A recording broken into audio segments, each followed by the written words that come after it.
Hello friends, ஒமனில் நீங்கள் launch access use பண்ணுறீங்களா?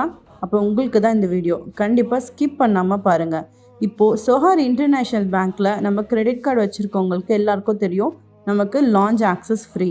ஆனால் இப்போது அதை ஸ்டாப் பண்ணியிருக்காங்க. ஏர்போர்ட் லான்ச் ஃப்ரீ ஆக்சஸ்க்கு இப்போ ரூல்ஸ் போட்டாச்சு. இது தெரியாமல் போச்சுன்னா நீங்கள் லான்ச்சே யூஸ் பண்ணாமல் போயிடும். முன்னாடி என்னென்னா கிரெடிட் கார்டு இருந்தாலே நமக்கு ஏர்போர்ட் லான்ச் காம்ப்ளிமெண்ட்ரி ஆக்சஸில் கிடைக்கும். எக்ஸ்ட்ரா ரெக்குவயர்மெண்ட் எதுவும் இல்லாமல் நம்ம யூஸ் பண்ணலாம். ஆனால் இப்போது ரூல்ஸ் சேஞ்ச் பண்ணிட்டாங்க. லாஸ்ட் 90 டேஸ்க்குள்ளே மினிமம் $100 டிரான்சாக்ஷனில் இருக்கணும். அதுவும் இன்டர்நேஷ்னல் டிரான்சாக்ஷன் மட்டும்தான் அவங்க அக்செப்ட் பண்ணுவாங்க. ஃபார் எக்ஸாம்பிள், நீங்கள் லாஸ்ட் 3 மந்த்தில் எந்த இன்டர்நேஷ்னல் டிரான்சாக்ஷனும் பண்ணலன்னா ஏர்போர்ட் போனாலும் உங்களால் லான்ச் ஆக்சஸ் பண்ண முடியாது.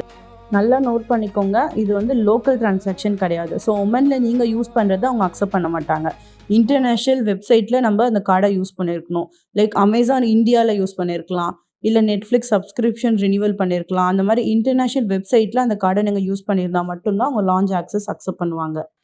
இந்த மாதிரி ஒமனை பற்றின யூஸ்ஃபுல் இன்ஃபர்மேஷன்ஸ் உங்களுக்கு தெரிஞ்சுக்கணுன்னா ஃபாலோ பண்ணிக்கோங்க. லான்ச் ஆக்சஸ் யூஸ் பண்ணுற உங்கள் ஃப்ரெண்ட்ஸ்க்கு இது கண்டிப்பாக ஷேர் பண்ணுங்கள். அப்போ தான் அவங்களுக்கும் யூஸ்ஃபுல்லாக இருக்கும்.